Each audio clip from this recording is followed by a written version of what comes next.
All right. Give everyone some time to sign on. Happy Wednesday, everybody. Thanks for being here. Excited to talk about our topic today of staying sharp, tips for long-term success in PR with our special guest here, Sarah Evans. Thanks so much for being here. While we give everyone a few more minutes to sign on, one of our favorite things to do is see where everyone's calling in from. I know we always have people at least all over the country, often all over the world. So if you want to drop in the chat where you're calling in from, we'd love to hear it. I'm in sunny San Diego right now, feeling lucky to be in the warmth right now.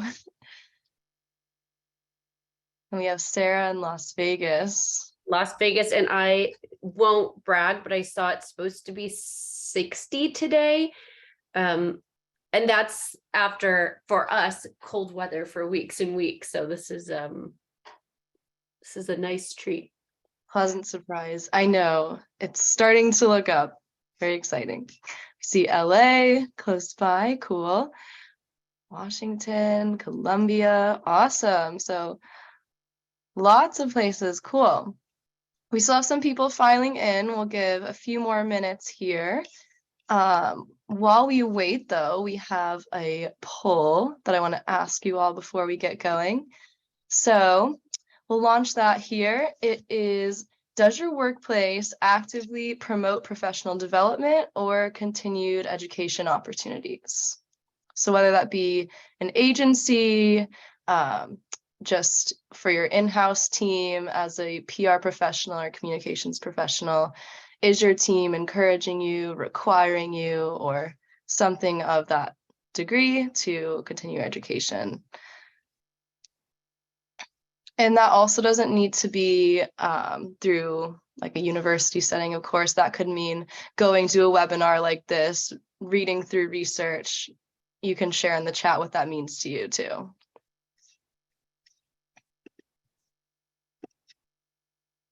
We have no time for that from Julia. Understandable. Give everyone a few more minutes to fill that out. It can definitely feel like there's no time for that. I understand that. All right, let's see. We're getting some more responses trickle in. From Dan, it's encouraged and budgeted, but time is another matter. Definitely. It's something that has to be accounted for. It's one thing, like you're both saying, to just encourage it, but it needs to be a real offer and not just like, oh yeah, go do that. So my team makes sure we host in-house workshops, whether it be working on a personal brand or writing for PR tips. That's awesome. From Lauren. Cool. All right, we've got a lot of responses now, so we'll go ahead and launch what we got and see the breakdown. Okay, so most yes, some no, and then we got some engagement in the chat. Cool. So that's good to see for the most part, and hopefully today we can offer some ideas where there's some very attainable and easy ways to fit this into your time and budget and all the rest. So we'll get right into it now. So for those who just joined, we're talking about staying sharp and tips for long-term success in the PR industry. So let's move into it. We'll start off with some introductions. I'm Sam, the marketing manager at Propel, and before joining the team here almost 2 years ago, I held a handful of strategic communications positions across industries, including some nonprofit PR strategy work and in-house work for a cybersecurity software company. And I'm so excited to have Sarah Evans with me today. She's the founder and CEO of Sevans PR, and she prioritizes connecting people to great ideas. Long-term relationships are evident in every aspect of her business, including her weekly PR PR tactical newsletter. Sorry if I'm botching that.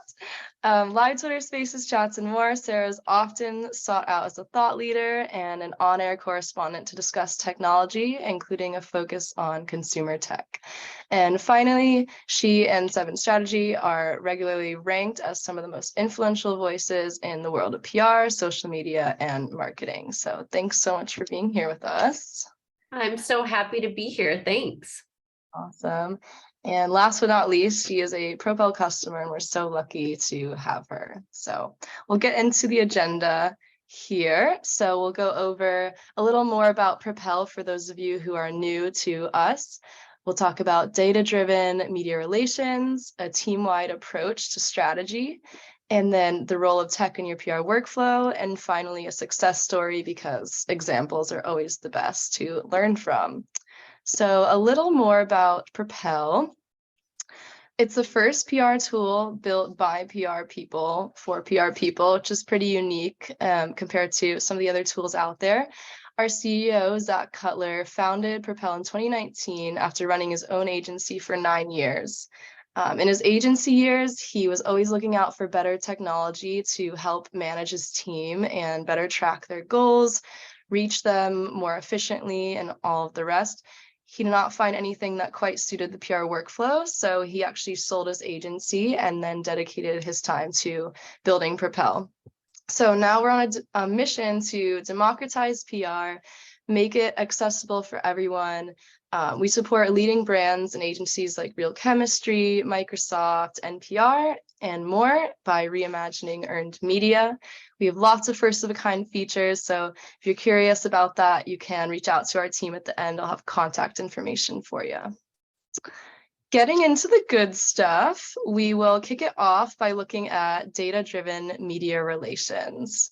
So this can mean a lot of different things, depending on if you're in-house at an agency, what your goals are. So just in a broad sense, I want to invite you, Sarah, to answer what data-driven media relations means to you and to your agency. You know, it's one thing to use, excuse me, data as kind of a buzzword. Obviously, we want to be data-driven approach, especially because the customer that we most frequently are brought in by internal to organizations are the CMO, and they're extremely data-driven. So we need to, communicate value in many different ways. Of course, we could go back and forth talking about things like sentiment, views, UMVs, tier 1, tier 2 rankings. But one of the most important things that we're really focused on in 2023 is making PR work. It's almost controversial to say that PR isn't valuable unless you do something with it. After you get some great earned media placements, there are so many opportunities to provide data opportunities with marketing teams. I'm not saying that PR people should be doing the work, but we can be expert recommenders of additional ways that we can help create data moments, whether that's taking a great piece of earned media coverage, turning it into owned content, helping the brand get people back to the site and then retarget them. That can give you a whole nother layer of data that shows how PR works versus what we do that's really important, which is creating authority, awareness, credibility, and all of those sorts of things. Absolutely. And a few things that stuck out to me was just the idea of kind of like a buzzword, like data driven, I think is absolutely being thrown around, and it's easy to just tack on and throw in there and just use the name to support what you're doing, but that's of course not going to cut it. And especially we see challenges between departments. So I think that's unique that you're actually making an effort to loop in a marketing department when you can and work with them on the metrics, because that could only go and help you as well. That's going to help your client. That's going to help everyone involved. So that's a great approach to hear. Something else that I wanted to ask you, I know that you use a lot of metrics internally as well as externally. It can almost be just as important, if not more, that your team has numbers to work by and that you have things going on inside that maybe your client never even sees. So how do you make sure that you're setting up a lot of data-driven approaches from the inside and maybe without your client's eyes? I love that question. And I'll be honest, sometimes CMOs do want the curtains pulled back. So by taking the time to set these up with our team, we're actually always prepared should someone ask. Now, it's not necessarily proprietary data, but these are things where from an earned media perspective, and Propel supports us in a lot of this, we're looking at what are our weekly and monthly open rates for reporters. Our team behind the scenes does a lot of A/B testing with email subject lines. I'll just use that one as an example. What's resonating, what's getting awareness, and we don't do any mass pitching. I think that's one of our really it's an ethos of our company. We're really developing storylines for announcements with different packaging or positioning for various verticals and reporters. If we're seeing that something's resonating really well with reporters, just getting emails open, that data is important to us because we know it's working. We can use that over time. It might be a simple tweak of not using a self-fulfilling or self-promotional terminology that reporters could easily discredit, but it might be something. Let me use one of our clients, a travel tech client, for example. When we're talking about travel experts, we're positioning things as benefits to the industry instead of must-haves, because a reporter could say, well, they don't really need that. But yes, this could be viewed as a benefit, and those emails are getting higher open rates. So I know that's vague and very simplified, but we are trying to use metrics like that to gauge what's getting successful results. Right. No, and that makes a lot of sense. Like we even spoke with Ginny Dietrich from Spin Sucks recently, and we were talking a lot about how you can and should be using different industries metrics like marketing and email marketing to add numbers to your PR strategy. Not that you're going to just blast journalists with a sequence of marketing emails, but you should be using things like that and A/B testing to figure out what could be better. And maybe you didn't even notice something was resonating really well or the opposite without seeing those numbers.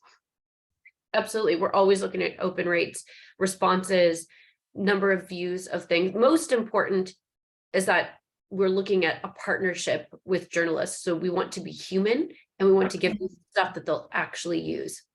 Right. Of course. And then, of course, tools change, technology changes, especially right now in the communications space. What is something that is most exciting to you that you're relatively like newly able to measure? Like, I guess if you looked back 5 years or maybe even 1 year, you would have a very different story from what's even doable as far as measurement is concerned. Gosh, this is such a big question to unpack. I mean, when I first started my career, not embarrassed about my age at all, mind you, I was literally measuring with a ruler the newspaper upper thirds to get an ad equivalency rate and doing a lot of hand curation. What I love now is the way that we track and monitor things using several different tools to automate a lot of that process. We're still using hand curation to that to actually, pull more concise data for clients, but I love the amount of tools that now exist to pull things much faster. So we can see, was our client mentioned in something, and then we're looking at what was the reach and relevance of that. We can pull key narratives. We can say relationship growth with journalists over time. One of the things I love using Propel for is looking at the life cycle or lifespan relationship of a journalist. We can say, we've worked with you for 3 years. This reporter has opened 90% of emails covered, 80% of the things we've sent, and we can really drill down into those growth opportunities. That's really cool to hear, and also unique. I would say Sarah, for any customers even here, has so many unique ways to use this Propel, and it's really awesome to hear updates on. Even use it for our own biz dev, Sam. Yeah, right. Oh my gosh. Okay, let's get into this next section here. So this is just kind of to speak for some of the things we're talking about with strategy. So we pulled a sample of data on data and research just to show kind of like the open rates especially were much higher than what we see for pitches in general. And we see the response rates are also much higher than the averages. If you haven't seen our recent research on the Q1 kind of benchmark report, the barometer, we studied over, what was it? We studied about 500,000 pitches for that, and we found that the average open rate was 39% to pitches in general, and the response rate was close to actually below 3%, 2.66%.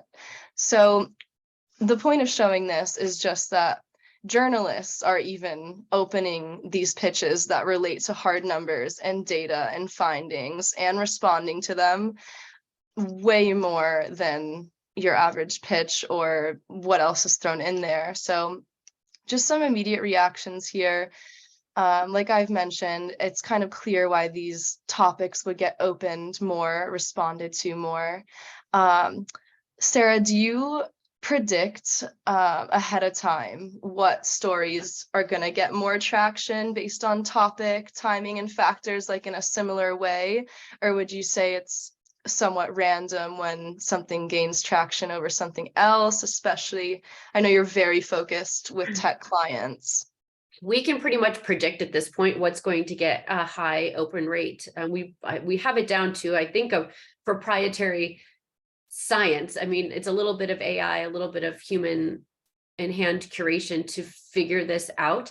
I will say, looking at this data, I'm really proud. Our team typically has an 80 to 90% open rate, sometimes even higher across every pitch. And I think it's because we are so hyper focused and diligent in how we package things. We, of course, know data and research are going to get opens if we package them correctly. And a lot of times we'll even encourage clients who don't have a ton of storylines related to things to find a way to package data with that. In fact, there's a fun company we've been testing out called Pullfish, where we can run some pretty trade or vertical focused polls in a short amount of time to package that with things, just because we know that impacts open rate. And then we know, I think I told you, Sam and I had a chat yesterday and I talked about product-led pitches. We know those do not perform well unless you are a highly recognizable brand. It's almost not worth your time to send them. So we're looking at, how do we repackage that? We have one client who is niche focused, B2B post sales, and they have an AI product. Couldn't be a better time for them to launch a new product because of all the conversation in that area. So we knew we don't want to lead with that product, but we're saying, here's some innovations of original AI use cases in a B2B post-sale space. And you'd be surprised how much is being secured for this startup in a space where they've had little to no coverage. Right. No, that's so interesting. And that goes into something else we were discussing too. My initial reaction, talking about just what could happen with some saturated news topic, to representing exclusively tech clients, is like, how do you break through that noise? Like, it's becoming the biggest, best, shiniest thing. And I was imagining it would be hard to get all of your clients the coverage they're expecting. But it was interesting what you're telling me about just a growth business right now and how that actually makes them stand out more than you would think, and what you can do with those sorts of news angles and kind of a turbulent economic state. If you want to talk about that a bit more too. Sure. I mean, this is not breaking news. Tech is being hit really hard right now.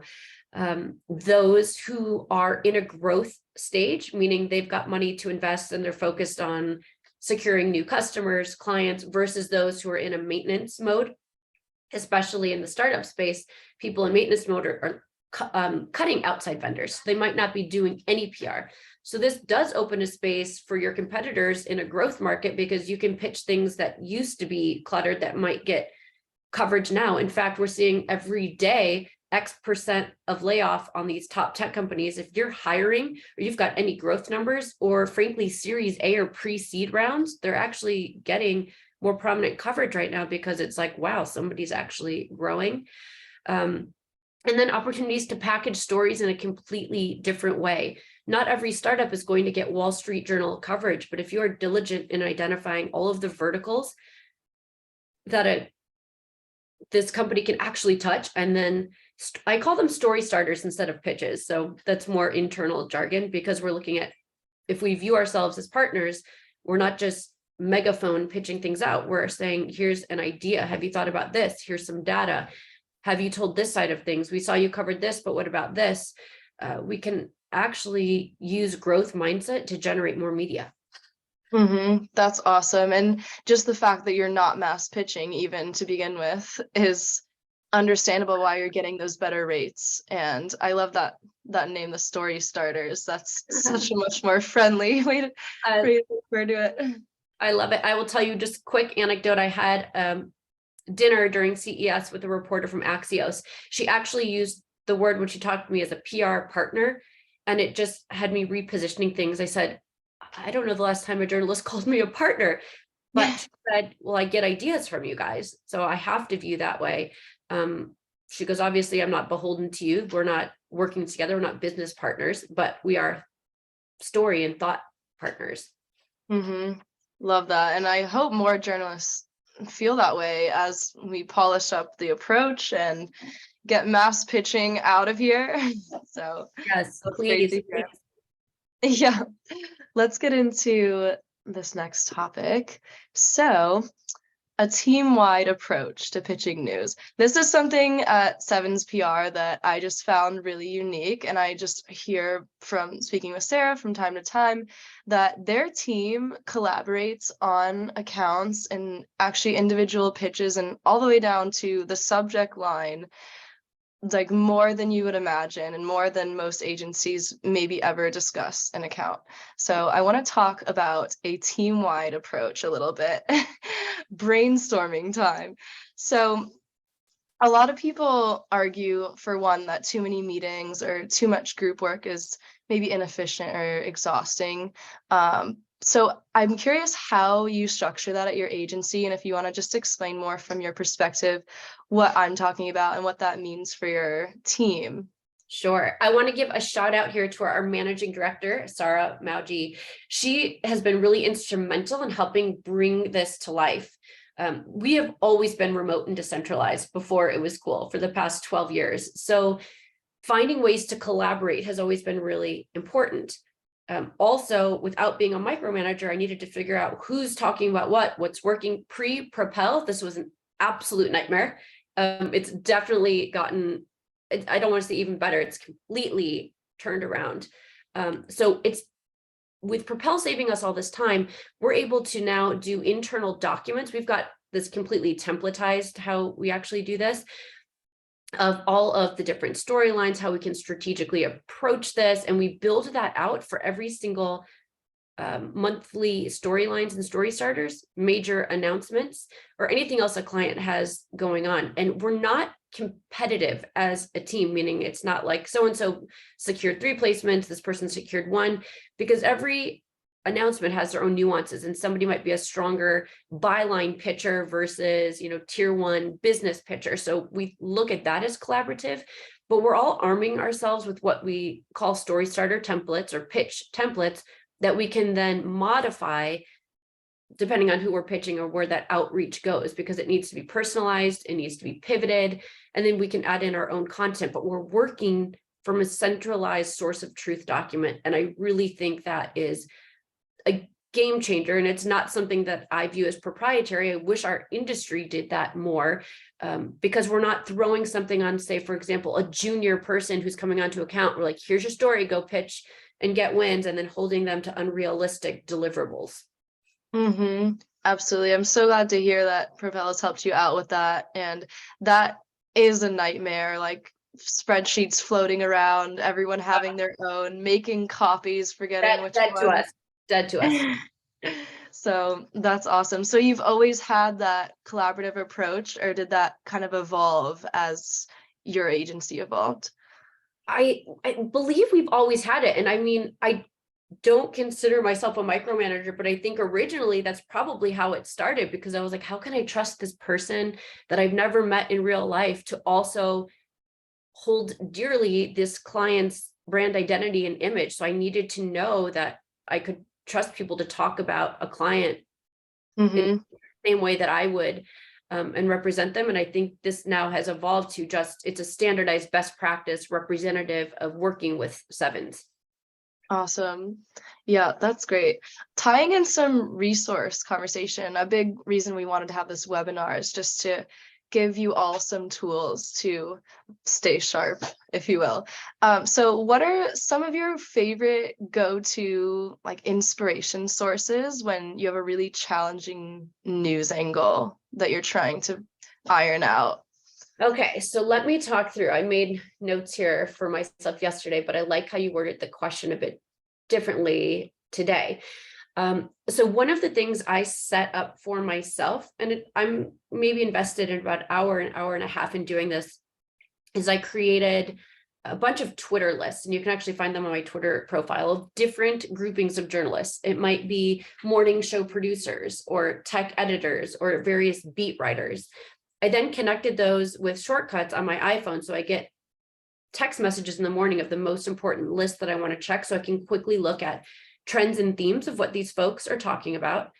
I subscribe to different journalist newsletters that I set up to be delivered to a Slack channel, and I block off of time on my calendar each morning to go do a quick look or deep dive on those. And then, of course, using a few proprietary AI methods to get different trends and news delivered to me. I'm looking at that. And then really just as a team, we'll do some virtual standing meetings to talk about trends and things we're seeing across different verticals. So when it's a difficult story, we're actually spending a lot of time on strategic research to identify white spaces and opportunities, looking at competitors, what they've done in the past for coverage, and room for opportunities or new storylines. Because that makes sense that you have that range of sources, and it can be, I mean, it seems impossible to just figure it out off the top of your head, but it's not what you should be doing. Like, you should have all these sources, and that's when I think the angle becomes very crystal clear, and those conversations with your team can spark new ideas too. It's less hypothetical. Everything is much more strategically focused, that we have something to work from to have a realistic approach. Not like, oh, I feel like this could be interesting. Yes, Like, check if it's interesting, check if they're writing about it. Yeah. And then as far as meetings are concerned, if you're having all these brainstorms and discussions, what do you do to keep people engaged and excited to have these calls? I don't know, Sam. We keep them short and sweet, and a lot of times it's at the request of the team, because we have things templatized. We'll drop things in. We've kind of got a really nice habit around things. So we might just have a 15-minute pre-call before presenting to the client. That's typically our best practice. We don't want to overindulge in meetings. And sometimes if an account member says, you know what, I have a question about this, can we do a quick huddle? The answer is always yes. I will drop what I'm doing, jump in, and we'll talk through things. Our team, we've created, I believe, a culture of being honest if you don't get something or you have questions about it, because we don't want to pretend to be sure about something if we're not. So I think being excited, our team knows that when we invest that 15 minutes, we see a higher success rate. And we all know that high that comes from getting an article secured. And I think maybe that's the excitement part. Yeah, that makes sense. And just knowing that it pays off alone, I'm sure goes such a long way for everyone. Totally. All right, let's dive into this subject line conversation just a little bit more. So we like to talk about this a lot just because we see such a difference in engagement, just even depending on the length, content just set aside. So it's a short part of the email. It can be overlooked, but in our research, we see that subject lines 1 to 5 words long, for example, get about a 4% or higher response rate. Well, I don't know who's doing this, but subjects with 16 or more words get the lowest response rate in the end. So even though this is just a mark of opening an email or not, it's actually translating into the rest of the process, and it's affecting results. So I wanted to see kind of what you think about this process and how you approach it, because last time Sarah joined us in March of last year, she mentioned that they work together a lot on ideating and researching for the subject line, A/B testing, of course, but I'm curious if there's anything else that you do around this with your process to make sure that it's just on point. So in our planning doc, where we have those story starters and our story starter templates and pitches, we have a whole table dedicated to subject lines. And this may seem crazy, but we have usually 3 to 5, sometimes 6 options per vertical per story starter. To actually research those, of course, we're using the big buzz of AI to generate some ideas, brainstorms. We're also looking at a compilation of media headlines, because we want to think like the media. So if we're pitching broadcast, are we thinking like a TV producer? If we're hitting a beat reporter in tech, let's look at the top performing recent posts, because we know that will be attractive. And then we make sure that our story starters or pitches are actually truthful to what those subject lines are. Our media strategy usually takes key messages from the client first. Then we look at what are all the story starters from that. Then we look at what verticals are likely to cover, reporters within that subset, and then the subject lines that will resonate with them. That's our full process.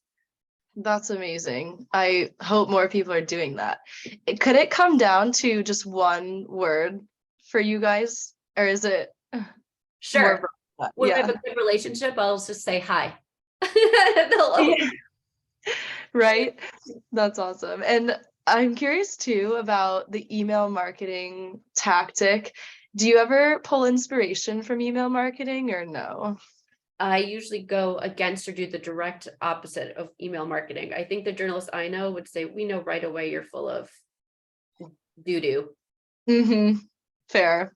Just had to ask. It's interesting because, of course, PR is slower usually to have metrics surrounding these different things. So I think it's really easy to go to marketing and see what they have going on and translate it over. But slowly we're seeing that evolve, which is exciting. The tech industry, the marketing speak does not translate to journalists. They are really looking for real examples, real stories, real opportunity. And not being marketed to. They probably feel marketed to more than anyone in the world. That brings us very nicely into our next topic, which is the role of tech in your PR workflow. So I will get us right into that. So as a lover of tech tools and an entrepreneur at heart, I'm excited to ask you more about this and what your tech stack looks like over time and how it's making your life easier. So, one, where do you think you would be without your tool stack at all? Oh, the dark ages. I was actually searching. I always send out tweets of like my most recent or favorite PR stack. I'll have to pull something up, but I'm always looking for ways to showcase time and money savings, let's say, as a business owner. So what tools can I use that eliminate redundant tasks or make work more efficient or build more opportunities for our team? And in that way, I will always invest in tech, and my tech stack is always changing to support that purpose. Yeah, and I think a lot of times agencies, and especially in-house teams, are hesitant to add to their expenses in that way, just because it's like, okay, one more thing to pay for. But if the outcome, I mean, if the ROI is there, of course, like usually that's a no-brainer in other sectors of business. So yeah, we really encourage just weighing that out more and seeing like what are you able to accomplish that would actually be impossible. Like, okay, maybe it's worth paying that, fee. It can be really overwhelming. And I remember as my agency was growing, it was really scary to say, I'm going to pay $1,000 a month for this product out of the gate. But then as you have clients, some of that cost is subsidized if you look at it strategically over all of the accounts. And then you think about how much time saving it is. And then there is a priceless component of accuracy, access, those sorts of things that you just didn't have before. Yeah. How often, I mean, actually, it's probably all the time for you. I know you love testing new things out, but I'm curious how often you evaluate your tool stack and say, like, okay, like, do we still need this? Like, go through it all, check out new things. Monthly. Okay. But it's rare to have turnover on our key platforms and resources. Otherwise, that would be really frustrating for our team. What I'm Mhm. most willing to do is if someone says, I'm frustrated with this, I actually love when our team comes to me and says, Sarah, we've been doing this, or you're really frustrating me when you do this. I always think, well, what could solve that and make that easier? And because we're a smaller agency, we can pivot and implement really quickly. So those monthly check-ins allow us to do kind of a look at those pieces, but our core technology, even if we're looking monthly, we might actually heavily evaluate that annually to see if there are any new players in the space. And also because you're signing contracts and you're with a lot of those folks for a year. Absolutely. And monthly, maybe quarterly is feasible for larger teams, but monthly will make that move so much more feasible when the time does come. So the year doesn't come to an end and you're just like, oh God, we have to deal with this now. Yeah. So absolutely. A bit of an opposing question. So are there any PR tools, or I guess just tech tools in general that could apply to PR that you've tried or seen that you don't think PR people should be using? Because I'm sure everyone's been seeing all of the controversy around some of these new ones. Are they Sure. ethical? Are they okay? What do you think? So I know where you're going with this, and I think you've been living under a rock, you've watched all things AI.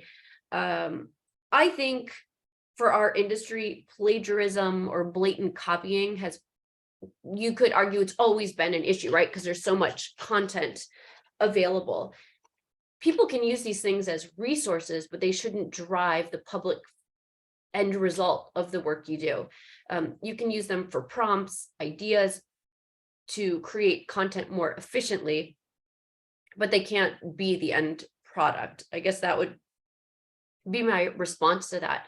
But I think it's really important not to discredit technology immediately. And you can see, I feel like one of the things I love to do is brainstorm, what are 10 ways this could make my work better? What are 5 ways this could help me get more results for clients, obviously in an ethical way. I'm not going to use it to mass pitch journalists, but if it can help me find better angles for those or use data to support things for them, we're obviously going to implement and use that.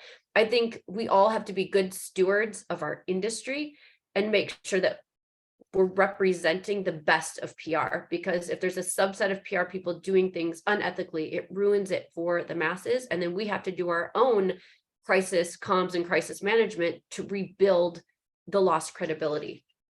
Absolutely. And we really feel for that when we look at this research.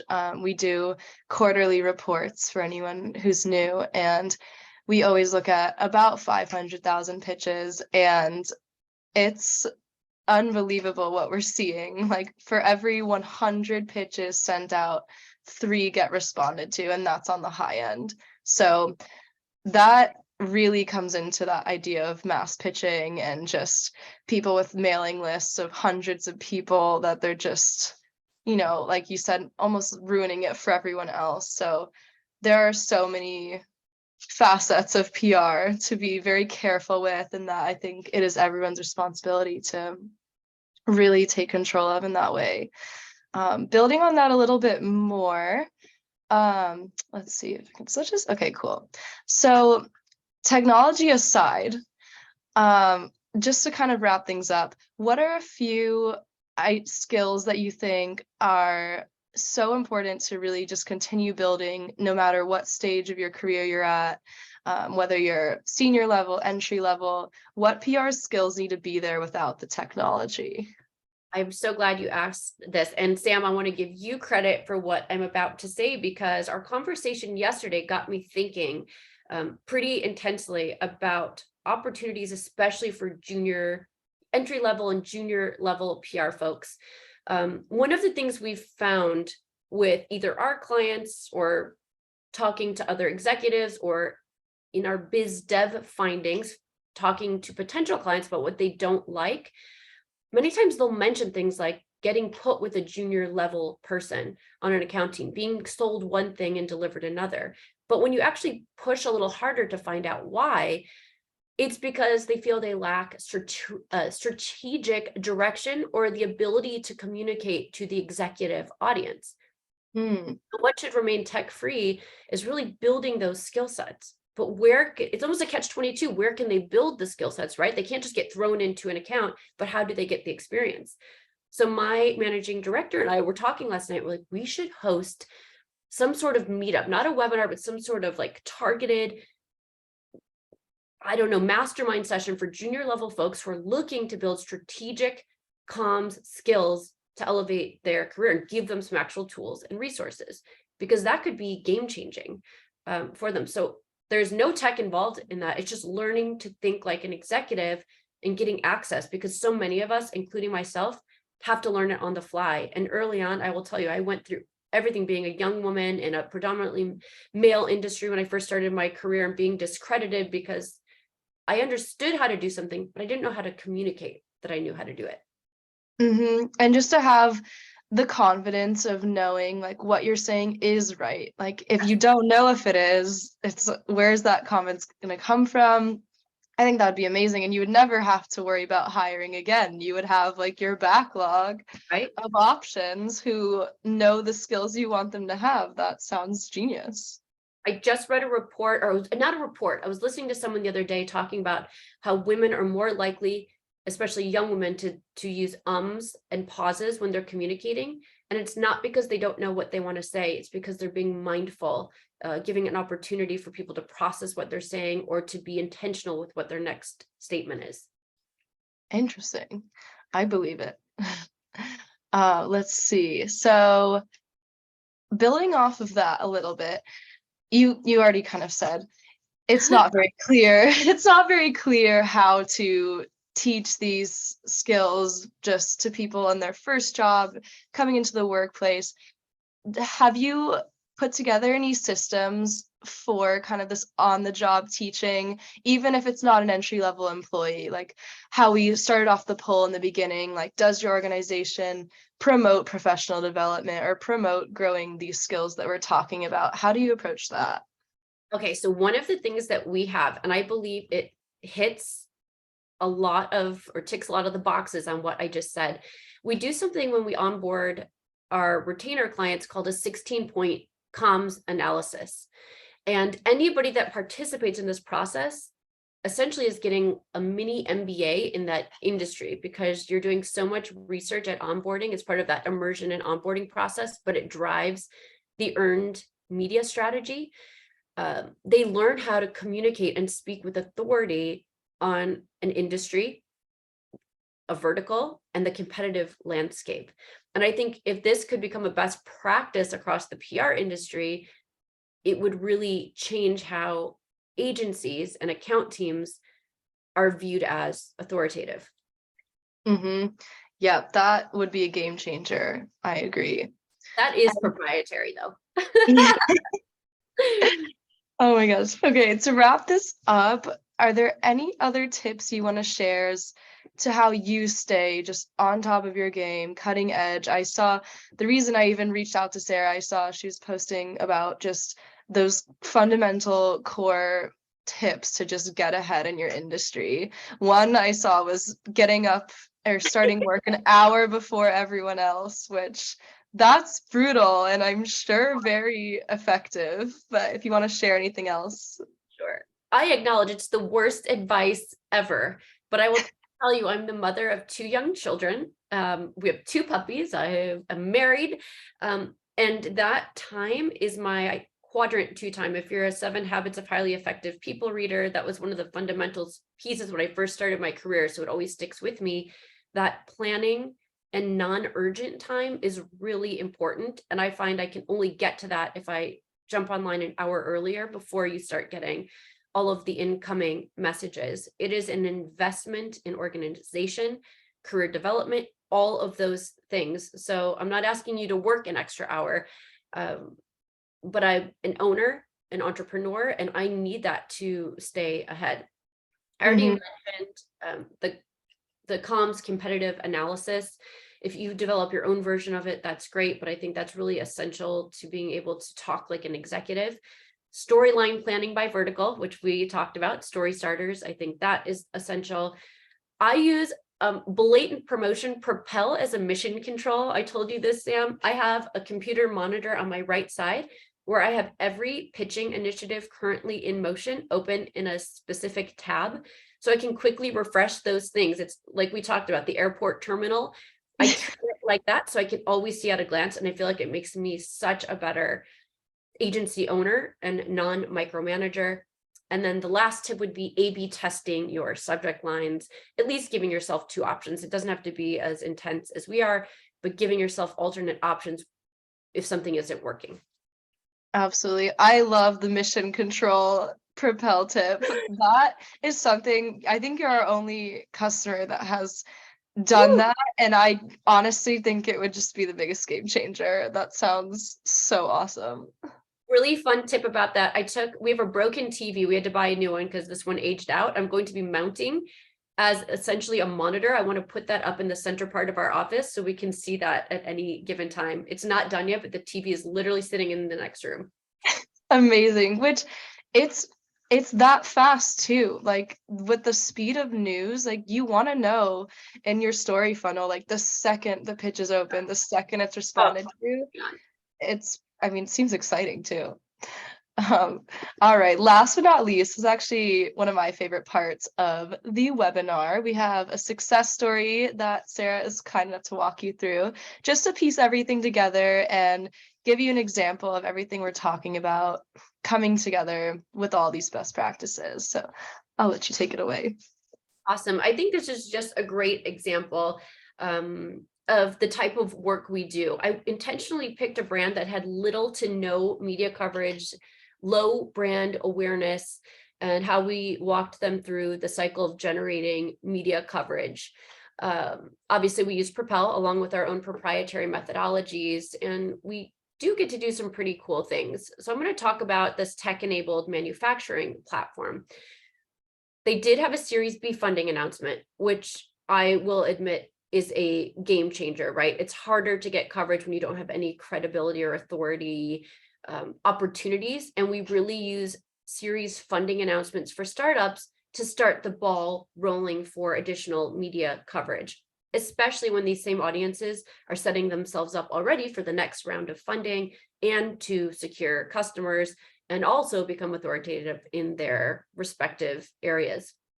So in about 4 months, including the Series B, we were able to generate 138 pieces of media coverage, which is pretty exceptional. And that's across all different storylines that we ideated on, with a priority on bylines and podcasts, in addition to earned media, because we knew that that would really be their sweet spot and mix.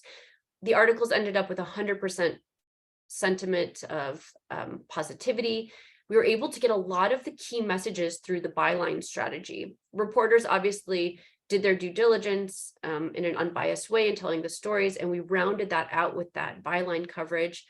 We were able to reach where their customers are getting news because we are strategic and we know the target audience titles that they're going after. We targeted a lot of trade pubs where those executives or sales folks read.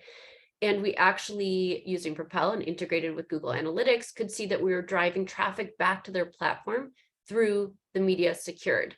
I think really small on there, you can see one example we pulled to highlight. Once they were at the 82 pieces of coverage mark, I think that was for their Series B, 3.9 million impressions, or I think that was estimated views that my old eyes can't see, with 3.73 billion audience. So I think this is an exceptional example and very much the norm for our clients.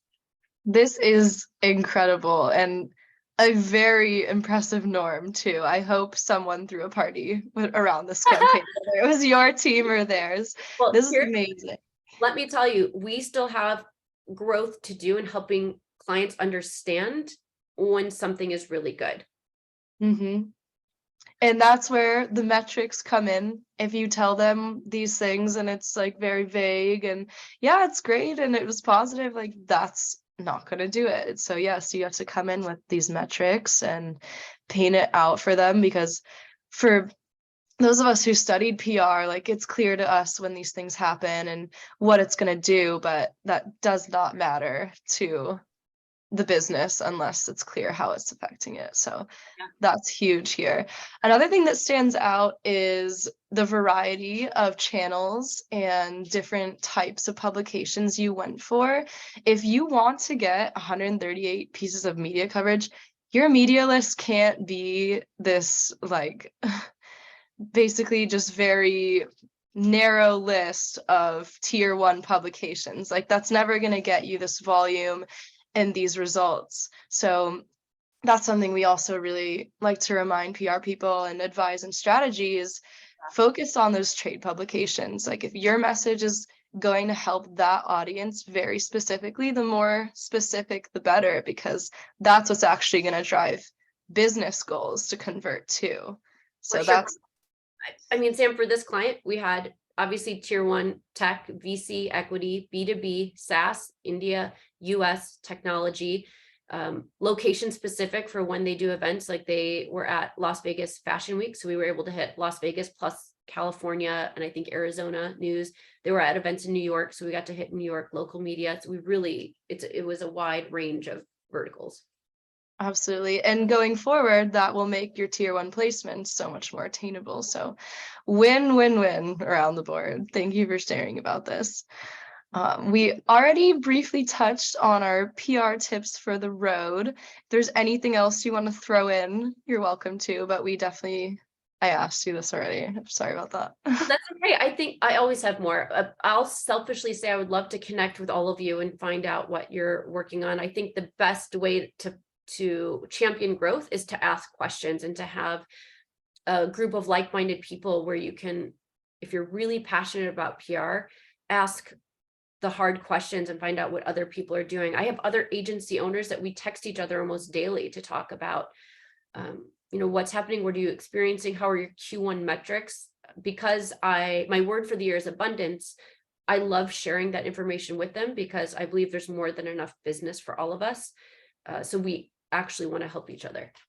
Absolutely. And when we were prepping for this, I was like, do you want to share that? Like, do you want to tell them your secrets? And there are people out there that really do, and they want everyone to do well because that kind of saves that issue of, someone ruining it for all of us. Like if we're all progressing, if we're all thinking strategically, I mean, there's really nothing to lose there. And there's always enough PR strategy needed out there. So very good point, and we appreciate it. So now audience questions. We had a few roll in. If you think of any right now, go ahead and drop them in the chat or the Q&A. Some of them, okay, we'll start off. So sometimes marketing people have a different idea of what needs to be done or what qualifies as a success or win. How do you balance the needs and wants of marketing with the way PR works? So because of trial and error and mistakes over years, one of our best practices is that we have our either 6-month or 12-month editorial calendar that lives at the top of all of our planning documents. In that are our content pillars, announcements, all of our tactics, but also included in there are marketing components. What are your marketing campaigns? What are your marketing call to actions? And we're showing how those all work together. So it's our job to actually synthesize what marketing is working on and showing where PR is a partner within that and keeping everything front and center. I think that's the other thing. It's redundancy of sharing, because even though if we've told a client 5 times, it's not their top priority, and it's on us to keep reinforcing how that works together. Mm-hmm. Yeah, that makes a lot of sense. Awesome. And second, so a lot of people like to brainstorm in person because you can just jive and let the conversation flow. How do you replicate this flow over Zoom or Google Teams? I mean, because I've always done it this way, I think it's about bringing energy and excitement. And that's really at the behest or expertise of the leader who's doing that. And it's about one of your objectives behind the scenes has to bring the energy and get your team excited. Our managing director and I met for the first time in person this past January after working together for 2 years. And Wow. same synergy existed in real life as we have online every day. Did you know how tall each other were? Was it like She weird? prepared me. She said, I'm really short. And I was like, well, I'm probably going to tower over you in heels. So she brought heels. I had heels. It was great. That's such a funny thing about meeting people outside of Zoom. Like, I don't know, like, you never know. Anyways, so that's a great point. Just bringing the energy, and of course, starting off that way, you got a leg up and combating remote work conditions. And then finally, we have one. So you might not struggle with this with your hour early methodology, but someone asked, what's the best way to manage and connect with teams across different time zones? So we are set up for that because a lot of our account managers are in other regions. Like our key account manager is in New Zealand. So he hits that 24-hour cycle. But we have clients in India, Israel, APAC region, and we had to develop a synergy for how our asynchronistic communication works.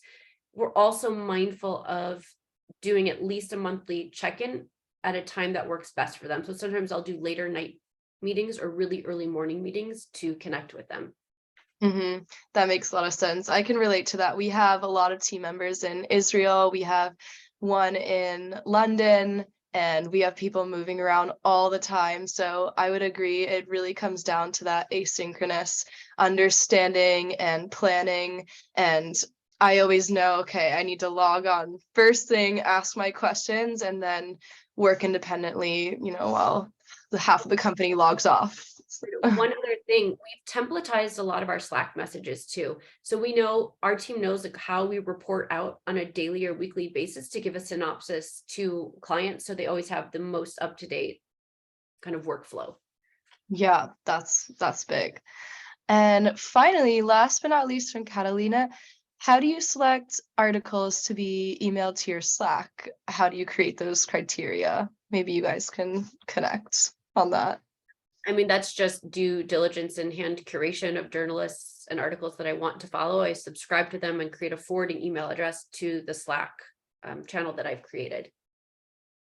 Awesome.